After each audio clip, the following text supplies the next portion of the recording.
Alright, welcome back. So today we're going to do fuel management in the F-16. We're just going to go over the systems, how to manage them, how to transfer fuel if you ever need to. I don't think you'll ever need to in this sim, but if you had some sort of, if you got the system failure switch turned on so it'll automatically fail systems and stuff, and maybe you lose a fuel pump and you start getting a fuel imbalance or something happens, you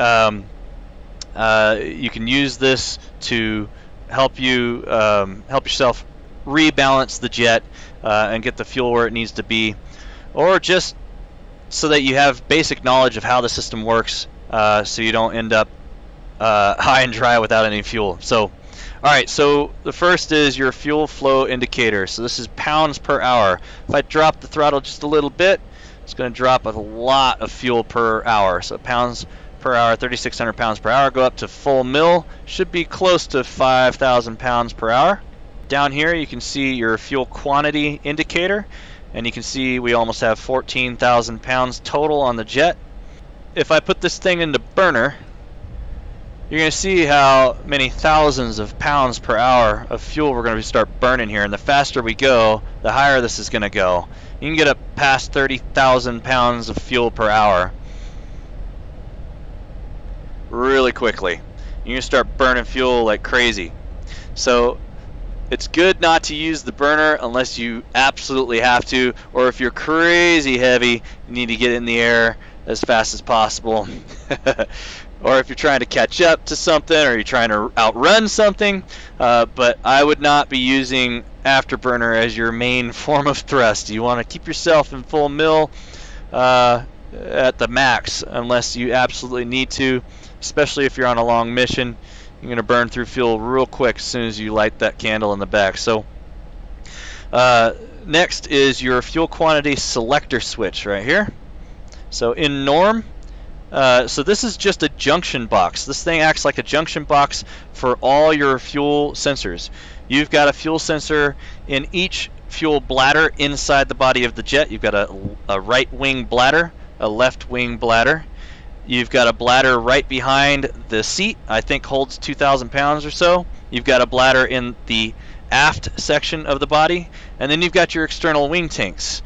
Today I'm running with 3 bags, centerline and 2 wing tanks. And each of these tanks, including the bladders, they all have fuel quantity sensors, and you can use this quantity selector switch as a junction box to see what each sensor is reading, and then that's going to reflect on the indicator over here on the right. So in norm, I'm just showing total balance with the 2 needles, forward and aft, and the total pounds of fuel I have on the jet currently. If I go to reserve, I've only got 500 pounds in reserve and 500 pounds in the left and right wings. My external wing tanks are both holding 2,500 pounds. It should be around 2,400 or 2,500 pounds. And your external centerline bag, right now I'm holding around 1,400 pounds. This is the aft needle, and since I don't have 2 center lines, I only have 1. The center line is being is using the front right needle, and the aft left is null and void, so it's coming down to the 0 mark. If you had this thing in norm and you saw the needles this far apart from each other and you saw that red, you got a major fuel imbalance, and the center of gravity on this jet is seriously messed up. You're gonna have a hard time flying, and you'll have to fix that immediately, and I can show you how to do that here in a little bit. But first, let's go up to norm to demonstrate the fuel system and how this works. The F-16 is designed to automatically pull fuel from your external tanks first before it goes into your internal tank for fuel. So the first one to go is your center line, then your wing tanks, and then your internal fuel bladders. That's the order of operations for the F-16. That's the order that things are drained of fuel. So you can change that though. So say I want to keep my centerline fuel and I want to burn my bags on the wings first. You can change the fuel transfer from norm, which is centerline, then wings, then bladders, to wings first. and then it'll only burn fuel from the external wings. It'll leave your center line alone, at least until they're empty. Then it'll go to the center line. So let's go to norm, and I'll demonstrate this. Let's go to norm, and then we'll select the center line, and we can see over here we've got, now we're running almost 1,200 pounds. So let's go down to 1,000 pounds of fuel in the center line. So I'm going to go into full burn, and we're going to watch this fuel indicator drop.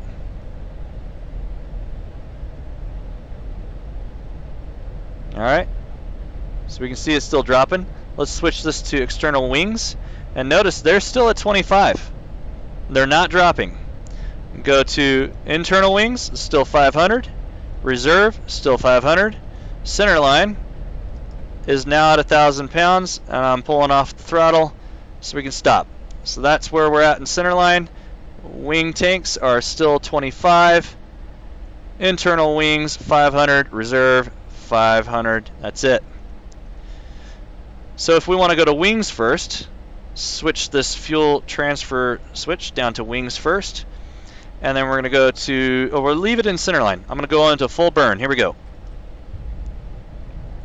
You're going to watch the center line gauge here, and nothing is going to move because I'm not pulling fuel from the center line bag anymore.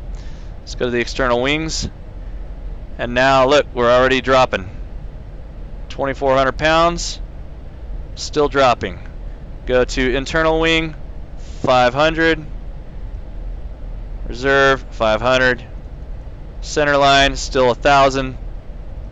External wings, almost at 2,300 pounds now. So I'm going to come off the throttle, back to full mill. So that's how the system works. Center, then wing bags, then bladders. So let's go back to norm. So we'll burn the center line first. In fact, what I'm going to do is I'm going to drop my center line tank. Okay, so on the gauge, the left, so I've got the external wing selected. The left bag, external bag, is directly underneath the right external bag needle, and they're pulling, the system's pulling from those bags evenly, so they're right with each other. Now, if you have a fuel imbalance, it'll look like this, and I'll show you how to transfer fuel. Over here to your fuel panel. In norm, it continues the way I described earlier.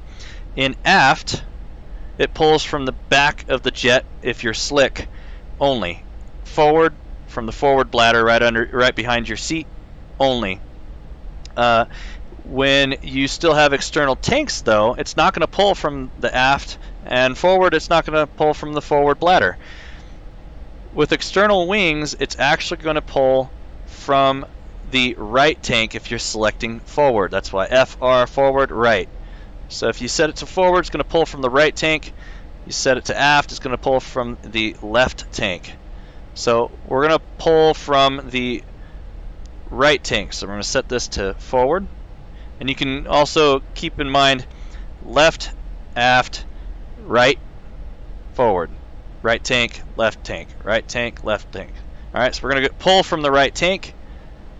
So FR, put it into full burn.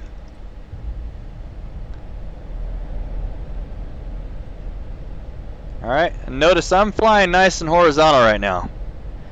So I'm pulling from the right tank, and look what's happening.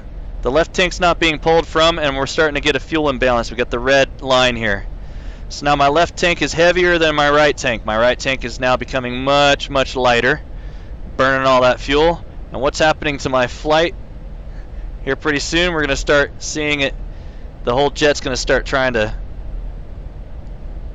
stay steady. I got it set to altitude hold and attitude hold, but we're going to burn enough here. We're going to get such a bad imbalance. It's going to mess with the jet's flight characteristics too. Alright, so that's a pretty bad fuel imbalance right there. Right tank is getting low, left tank is still heavy, and you can see the left tank is definitely heavy. It's almost like I dropped a bunch of bombs off the right pylons, right? So you have to trim it out. Or we can just burn from the left tank. So we'll go left on this switch, and we'll burn from the left tanks. And notice while we're doing this, I'm going to go to my center line, Oh, I dropped that. I'm going to go to internal tanks. They're still at 500. 500. All right, I'm still only messing with the external bags right now. So now this one has stopped at 1,700 pounds, and the left tank is now burning fuel. So we're sucking fuel out of this bag right here. And we're going to try and balance this back out. So we're still way too heavy on the left side. I mean, I wouldn't do this in real life because I'm burning fuel that I probably need. So I'd just keep it at whatever throttle position I had the throttle in. Go back to norm. Alright, so now we are now balanced out again. And yep, jet is nice and level. Granted, I have it on attitude hold too, but even with attitude hold, you saw earlier, I was having a hard time struggling keeping it level. It was starting to sink on the left because it was so heavy. So that's how you balance your jet if you end up with a fuel imbalance. Let's drop those external tanks. Alright, so external tanks are now gone, all of them. So external wing, center line, 0, 0. Now we're just in our internal tanks here, right? Alright, so internal wing, let's burn those internal wings. Right now I'm still sucking from the wings. Wings are always first in the F-16. Alright, so the internal wings are now completely dry. My right and left wing bladders, the bladders that are inside those airfoils, are now bone dry, no fuel in them.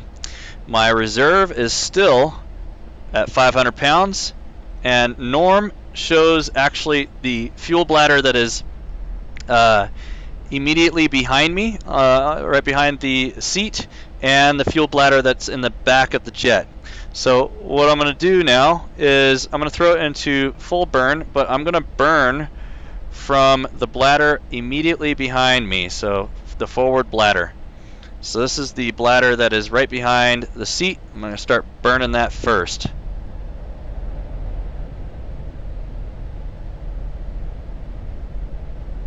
And notice we're starting to see that red again. That back tank, the tank back in the back of the jet, is not being drained at all. Right now that motor is sucking all the fuel from the front bladder right behind my seat. And we're starting to become aft heavy. This is going to mess with our center of gravity. It's very difficult to fly. I don't know if they've modeled the flight dynamic change when the aft bladder is full or not, but this would not be a good situation. So I'm going to pull it out of full burn into full mill. So this is really bad. We've got an aft heavy jet. So we're going to go back over here. We're going to go start burning from the back of the jet to balance this out. And notice our internal wings we already drained dry. Our reserve is still at 500. So we got a little bit of reserve still. But our forward and aft bladders are the last to burn before we get to our reserve. So we're going to get this aft. We want to get this aft about here. You want the forward bladder to be a little heavier than your aft bladder. And that's simply because, I mean, you got a lot going on up in the front, but that motor's pretty heavy too. So typically the jet has a little bit more fuel in the front than the back when you are perfectly balanced. So that should be about right. We're going to put it back into norm, and now they'll both burn properly. You'll see they're both dropping now. So I hope this helps understand the fuel system in the F-16 and why you're burning fuel the way you're burning. If I'm looking at this and I go up to, well, let's go back. So I'm almost at 9,000 pounds per hour and just under 3,000 pounds of fuel. I'm looking at less than a half-hour flight at this current fuel flow. So I gotta drop that fuel flow. See how I'm dropping it there to get a little bit more time in the air, and to give you an idea how much time you got. Just do some quick quick math to figure out, well, how much flight time do I got left? Can I make it home? You know, that kind of thing. So I hope you liked it and you come back for more.